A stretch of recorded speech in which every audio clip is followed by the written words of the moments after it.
Welcome to ચેતુસ kitchen. તો આજે આપણે બનાવીશું શિયાળા સ્પેશિયલ ચણાના લોટના પુડલા અથવા તો ચીલા પણ તમે કહી શકો.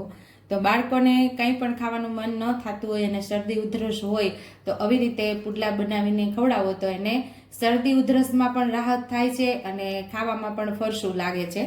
તો એના માટે આપણે 1 વાટકી જેટલો આપણે અહીંયા ચણાનો લોટ લઈ લીધો છે, અડધી ચમચી જેટલા આદુ મરચાંની પેસ્ટ લીધી છે અને આ છે આપણે અજમા લીધા છે અને અહીંયા લીલા ધાણા અને મીઠું. એકદમ સરળતાથી ઝડપથી આપણા આ ચીલા બની જાય છે. તો 1 વાટકી છે ચણાનો લોટ લીધો એ આપણે બાઉલમાં લઈ લેશું.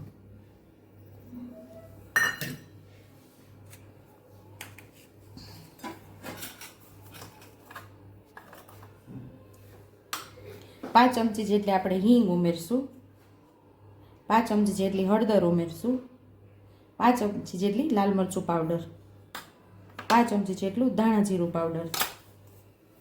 બાળકો માટે બનાવતા હોય તો બહુ તીખી મરચી હોય એનો પેસ્ટ ન ઉમેરતા. તો બાળકો માટે બનાવતા હોય તો જે તીખી મરચીની તમે પેસ્ટ બનાવી હોય એ નહીં ઉમેરતા, કારણ કે બાળકોને માફક આવે એ પ્રમાણે તમે ઉમેરો તો ચાલે. તો લીલા ધાણા પણ આપણે ઉમેરી દઈશું. આપણે અહીંયા સ્વાદ મુજબ મીઠું ઉમેરશું. પહેલાં બધું મિક્સ કરી લેશું. અહીંયા આપણે ખાલી લીલા ધાણા જ ઉમેર્યા છે. આની જગ્યાએ તમે ખમણીને ગાજર ઉમેરી શકો છો, પાલક ઉમેરી શકો છો, કોઈ પણ વેજીટેબલ તમારા બાળકોને ફાવતું હોય એ તમે અહીંયા ઉમેરી શકો છો. થોડું પાણી ઉમેરી અને આપણે બેટર તૈયાર કરશું. થોડું થોડું ઉમેરતા જશું અને આપણે બેટરને બનાવી લેશું.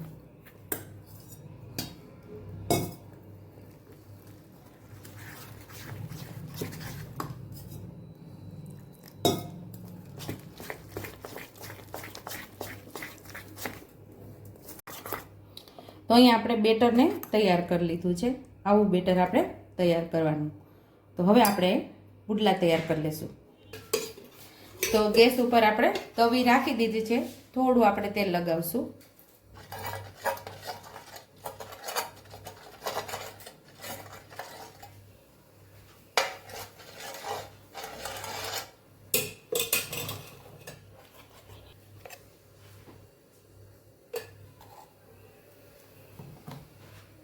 બેટરને આપણે આવી રીતે સરસ ફેલાવી દેવાનું છે.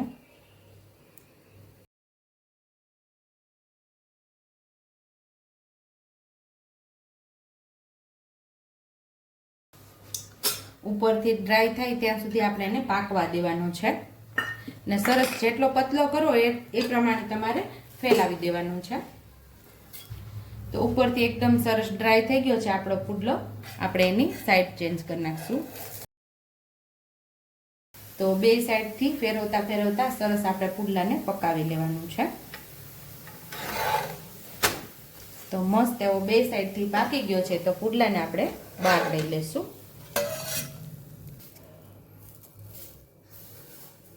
આવી જ રીતે આપણે પુડલાને તૈયાર કરી લેવાના છે. આવી રીતે આપણે ફેલાવી લેવાનું છે. ફેલાવતી વખતે થોડો ગેસ ધીમો કરી નાખવાનો છે.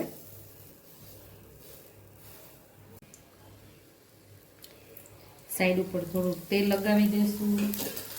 ઉપર પણ થોડું.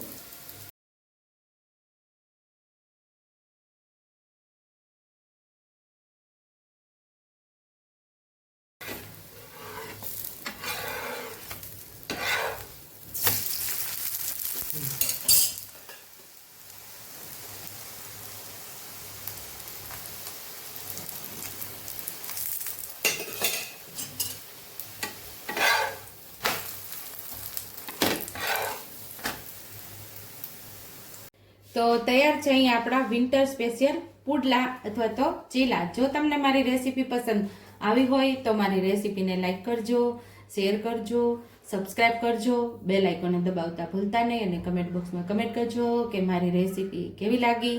તો આવજો.